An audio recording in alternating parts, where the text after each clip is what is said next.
Honestly, visiting Japan has been one of the most incredible experiences of my life. While I'm not a die-hard anime fan, Spirited Away has always held a special place in my heart.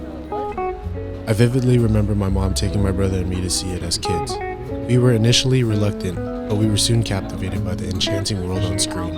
The vibrant nighttime city with its dazzling lights and unique architecture absolutely mesmerized me. Even the animated food looked delicious. It was a magical experience that ignited a lifelong dream to visit this beautiful country.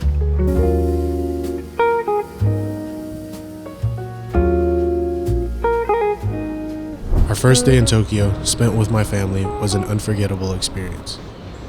Despite the unexpectedly intense heat and humidity, a scorching 90 degrees Fahrenheit with 90% humidity, we were still determined to explore.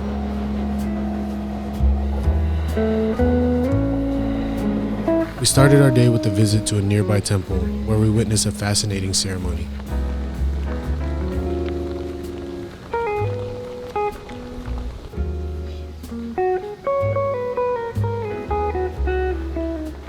The heat was overwhelming, so we decided to head back towards our hotel.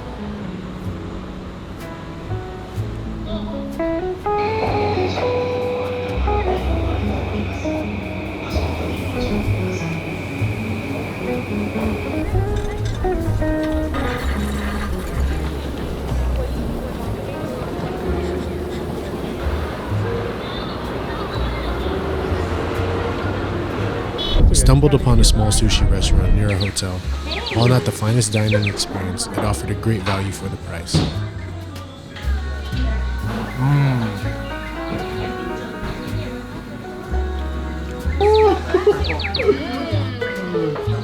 This is fish sperm.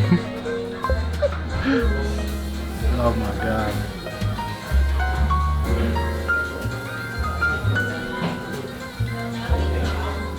How is it? Well, no. Don't. The unique pricing system based on the color of the plate was intriguing.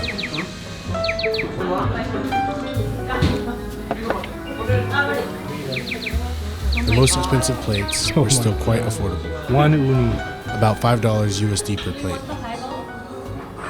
All that sushi, we had about 40 pieces of sushi, 2 beers, and it was 58 bucks. It was a little more than 40, but I'm just like rounding it up, you know what I mean? Crazy. I love Japan.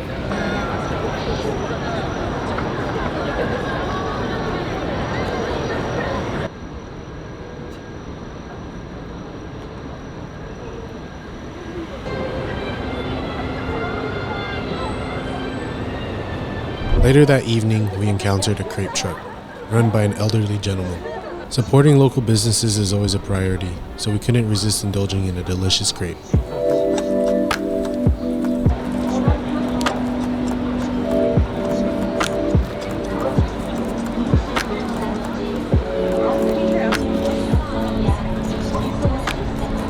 Hi, どうもありがとう。680。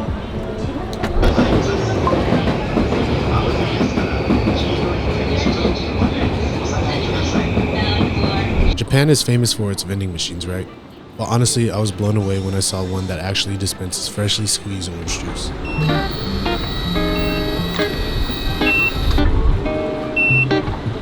I grab it?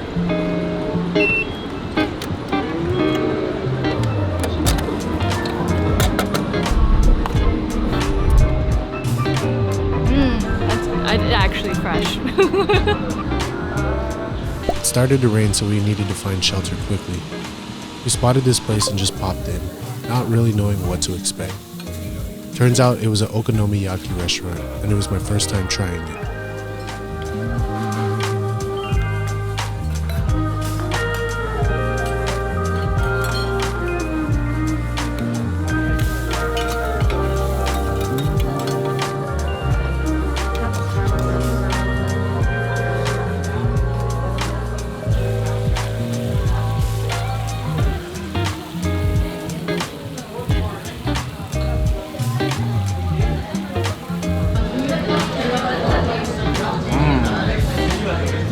Cabbage.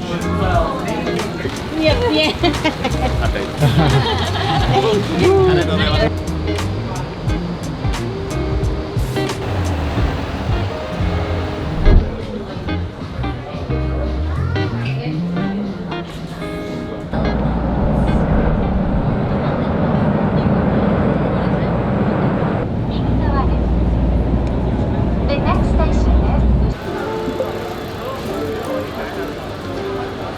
Lager? Any juice? Fresh. Very fresh.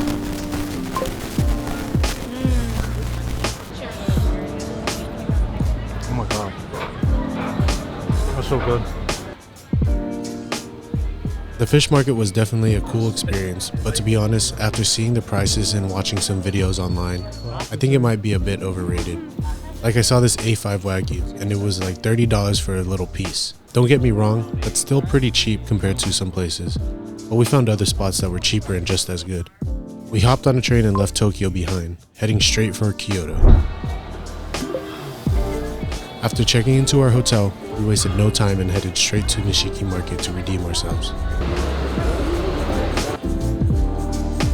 We hadn't eaten much at the other fish market, knowing that this place would be a better and more budget-friendly place, at least in my opinion.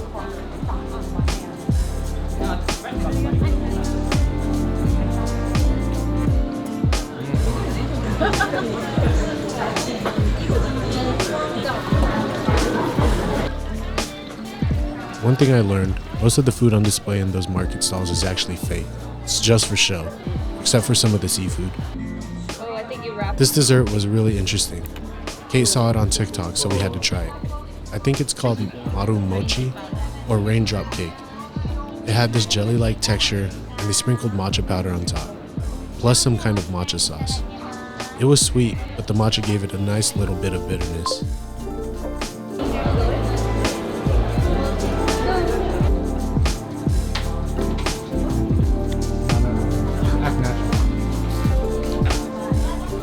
After stuffing our faces, we went to explore Kyoto at night.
We only had a couple of days left in Japan, so we knew we had to visit Fushimi Inari. You've probably seen those iconic red gates in every single Japan vlog. We had no idea there was a hike involved until my stepdad let us know. He played us. He knew we wouldn't want to hike in the heat. The hike itself wasn't too bad, but the heat and humidity were brutal. We were traveling though, so we weren't going to let that stop us. We pushed through and we finally reached the top, and those thousands of red gates were absolutely stunning. Even though we got there early, there were still quite a few people around. We managed to finish the hike in about 2 hours, and yup, we were starving. Luckily, we found this lady selling takoyaki for only 500 yen, which is like $3 USD to us. She was so sweet. Okay? Yes, okay. Arigatou, thank you. Okay, just a minute.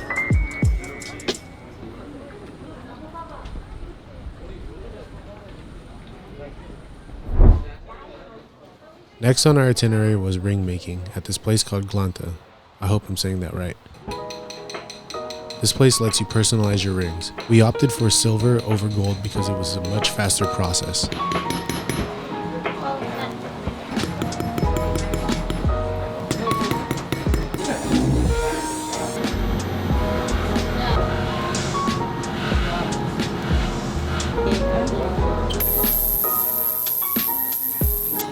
Gold customizations takes about an hour per ring. Silver rings were ready fairly quickly, only 10 minutes each. I got mine to say Kyoto in Japanese.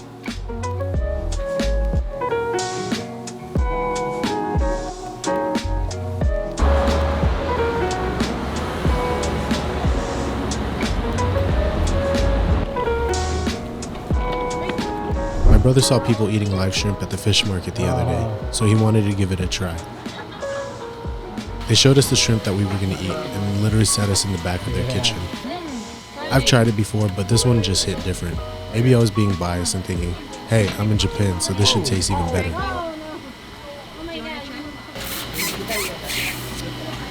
Excited. Oh, you ate both?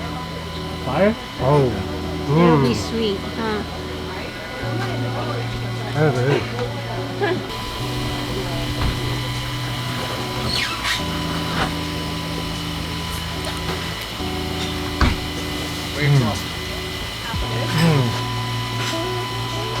It's like sweet and chewy. That seaweed popping thing is good, man. Yup. Yen for sake.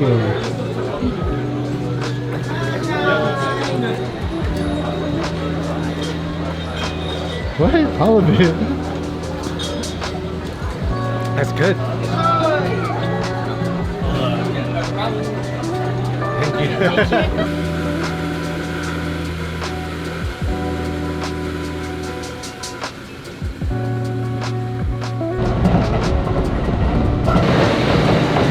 The morning after, we took another train ride, visited the deers at Nara Park. Little did we know that these deers aren't as chill as we thought. They were biting us for food and headbutting us, and a few other people. They run. They're cute but vicious. Here's the entrance to one of my favorite temples that I visited while here in Japan. The actual temple was so huge. You can see how massive it is compared to the people walking in. The history behind it was also incredibly interesting. We had each temple stamp our books, but most of them didn't let us record. Luckily, this temple did.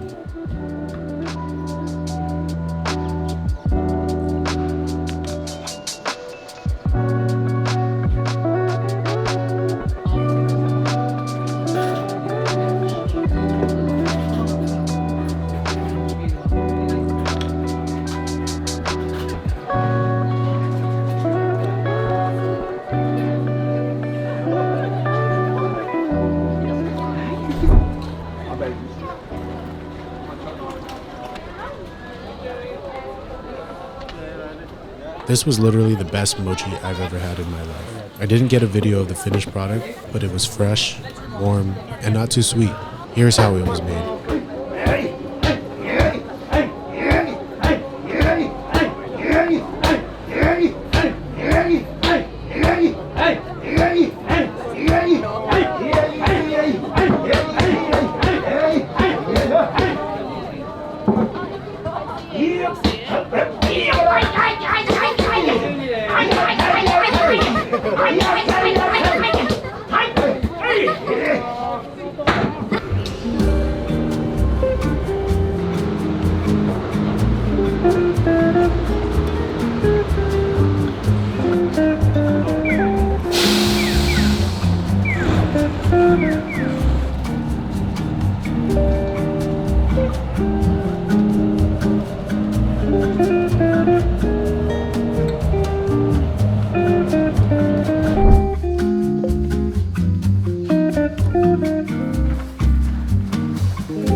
It was our last day here in Japan, so we wanted to do something exciting. We heard that there were monkeys in Kyoto, so we decided to visit and feed them.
cherish our last moments in Kyoto, we enjoyed a memorable lunch overlooking the river below.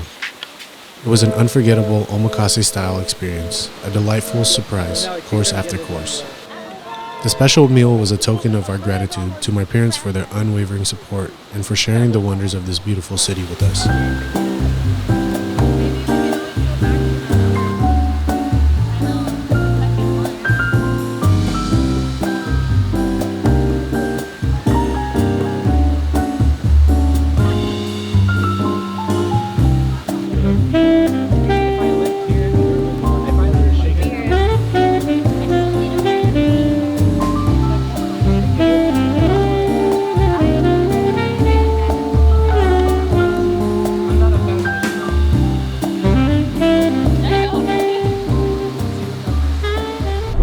Japan truly captivated my soul. The beauty I witnessed, the experiences I cherished, they will forever hold a special place in my heart. Japan, I will be back.